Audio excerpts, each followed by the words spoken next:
De nombreuses études montrent que l'hyperconsommation de viande rouge peut entraîner un certain nombre de maladies, notamment l'augmentation du risque de cancer, de maladies cardiovasculaires et même de diabète.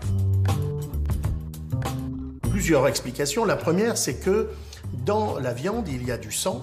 Ce sang, il est rouge parce qu'il y a une protéine qui s'appelle l'hémoglobine qui sert à transporter l'oxygène depuis les poumons jusqu'à nos tissus.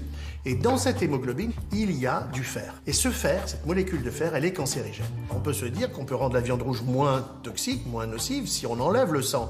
Étonnamment, c'est ce que font les Israélites et les musulmans avec la viande cachère et la viande halal. Et peut-être on peut trouver là l'explication de ce rituel. Ce qui est étonnant, c'est qu'il y a des équipes actuellement qui travaillent sur ça, et notamment des équipes françaises qui ont montré que le calcium pouvait être le contrepoison de ce fer de la viande rouge.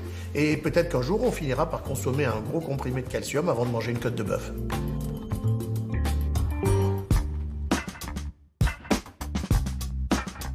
Le deuxième mécanisme en jeu, c'est que ce fer de l'hémoglobine, comme d'ailleurs des substances qu'on va trouver plutôt dans les charcuteries, qu'on appelle les nitrites ou les nitrosamines, vont entraîner un stress oxydatif. Ce sont des substances qui sont pro-oxydantes. Elles provoquent une oxydation, elles provoquent la rouille de nos tissus. C'est ça qui abîme les artères, qui abîme le pancréas. D'où le rôle dans notre alimentation des antioxydants. On les trouve dans les fruits, dans les légumes.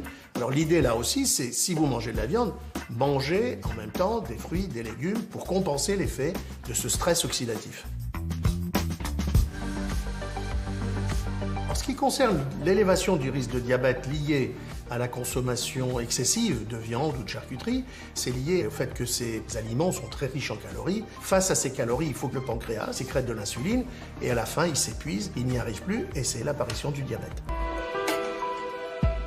Le mode de cuisson de la viande, notamment de la viande rouge, va jouer là aussi un rôle important. Le fait de faire du barbecue, c'est-à-dire qu'il y ait un peu de noir à la surface de la viande, c'est cancérigène. Et tout ce qui est noir contient des hydrocarbures polycycliques, des amines aromatiques, qui sont des substances hautement cancérigènes.